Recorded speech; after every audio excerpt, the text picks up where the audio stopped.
सवितुर्वरेण्यं भर्गो देवस्य धीमहि धियो यो नः प्रचोदयात्।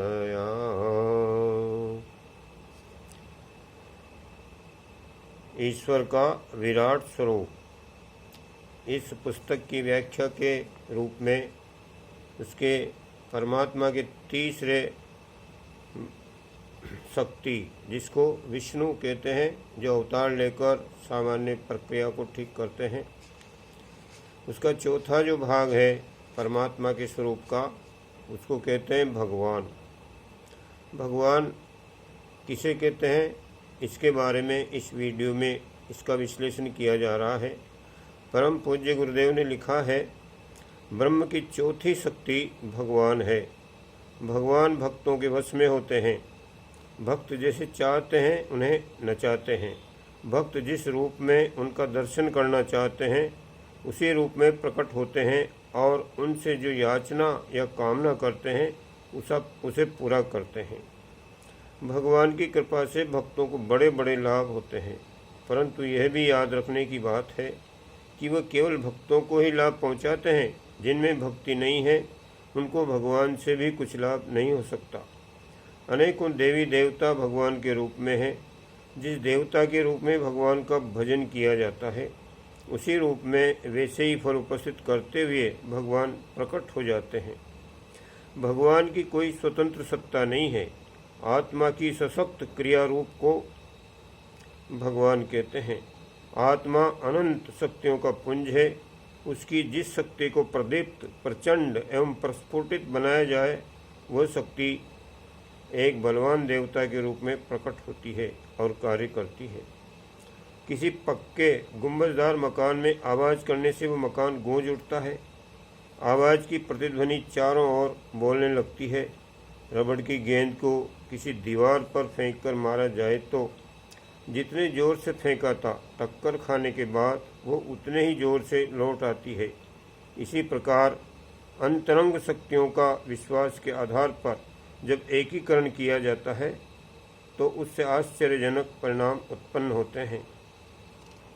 सूर्य की किरणों को आतिशी शीशे के द्वारा केंद्र बिंदु पर एकत्रित किया जाए तो इतनी गर्मी उत्पन्न हो जाती है कि उस केंद्र में अग्नि जलने लगती है। मानसिक शक्तियों को किसी इष्ट देव को केंद्र मानकर यदि एकत्रित किया जाए तो एक सूक्ष्म सजीव चेतना उत्पन्न हो जाती है। ये श्रद्धा निर्मित सजीव चेतना ही भगवान है। गोस्वामी तुलसीदास जी ने रामायण में लिखा है, भवानी शंकरो वंदे श्रद्धा विश्वास रूपिणो। श्लोक में यही भाव प्रकट किया है। उन्होंने भवानी तथा शंकर को श्रद्धा विश्वास बताया है। श्रद्धा साक्षात भवानी है और विश्वास मनुष्य को मृत्यु के मुख से बचा सकता है और जीवित मनुष्य को क्षण भर में रोगी बनाकर मृत्यु के मुख में धकेल सकता है। शंका डायन मनसा भूत कहावत किसी बड़े अनुभवी ने प्रचलित की है। चित्त से उत्पन्न हुई शंका डायन बन जाती है और मन का भय भूत का रूप धारण करके सामने आ खड़ा होता है। रस्सी को सांप, झाड़ी को भूत, कड़वे पानी को जहर बना देने की और मृत्यु का खतरा उत्पन्न करने की शक्ति विश्वास में मौजूद है। केवल घातक ही नहीं, निर्माणात्मक शक्ति भी उसमें है। कहते हैं, मानो तो देव, नहीं तो पत्थर तो है ही। पत्थर को देव बना देने वाला विश्वास है। विश्वास की शक्ति अपार है। शास्त्र कहता है, विश्वासो फलदायकः। विश्वास ही फलदायक होता है। मंत्र शक्ति तथा देव शक्ति और कुछ नहीं, आत्मशक्ति या इच्छा शक्ति का दूसरा नाम है।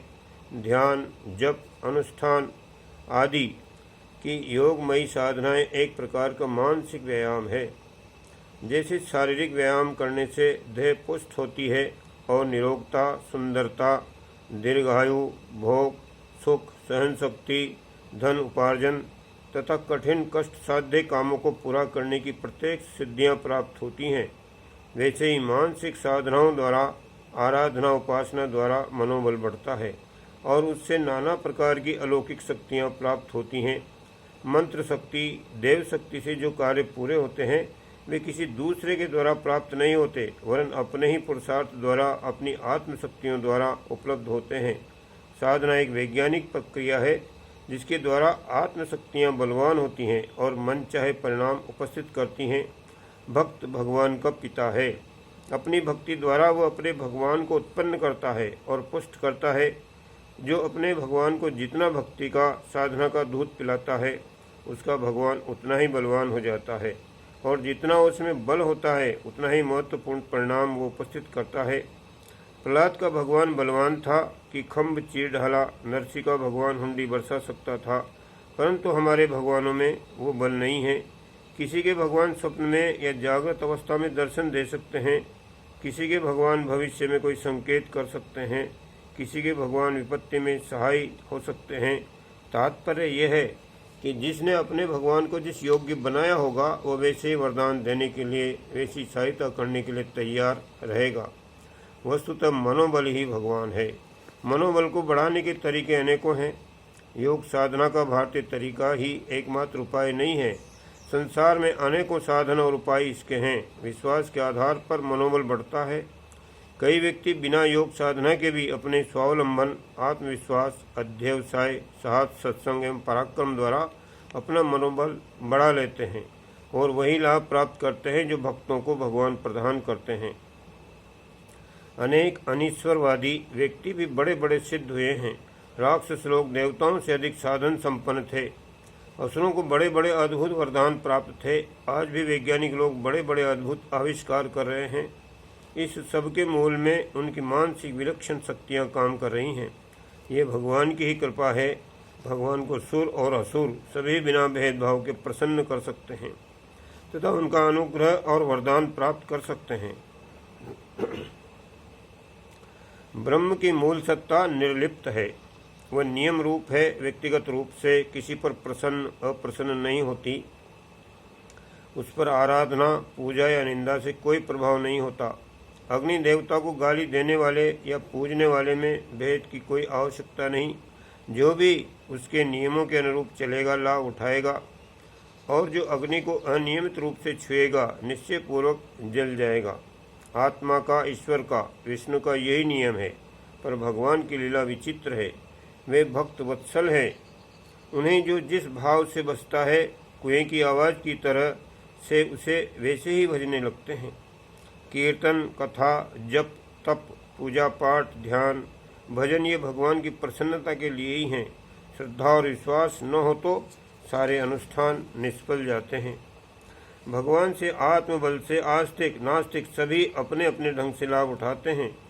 संसार के महापुरुषों की जीवनियाँ पढ़ने पर उनके अद्भुत आश्चर्यजनक कार्यों का जो विवरण मिलता है उससे हम आश्चर्यचकित रह जाते हैं और सोचते हैं कि किसी देवता की कृपा से ही वे इतने बड़े कार्यों को पूरा कर सकेंगे।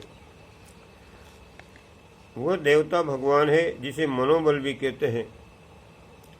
प्रयत्न से, साधना से, विश्वास से, श्रद्धा भक्ति से मनोबल बढ़ता है और फिर उसकी सहायता से बड़े बड़े कठिन कार्य पूरे हो जाते हैं। मैथ्स में रेजिन विद्या जानने वाले अपने अकिंचन मनोबल से बड़े बड़े खेल दिखाते हैं।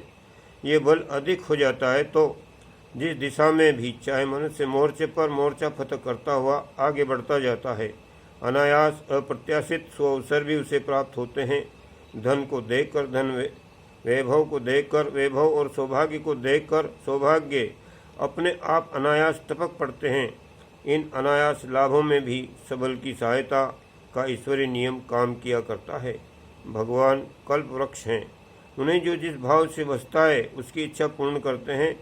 दूसरे शब्दों में यूँ कह सकते हैं कि जो व्यक्ति मन तत्व के जिस पहलू को बलवान बना लेता है उसे उस दिशा में पर्याप्त सफलताएं मिलती हैं।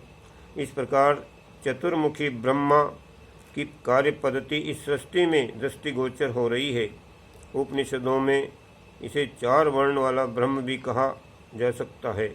सत प्रधान आत्मा को ब्राह्मण, शासनकर्ता को स्वामी, ईश्वर को क्षत्रिय, लक्ष्मीपति विष्णु को वैश्य एवं भक्त के वश में पड़े हुए भक्त की इच्छानुसार कार्य करने वाले भगवान को शूद्र कहा जाता है।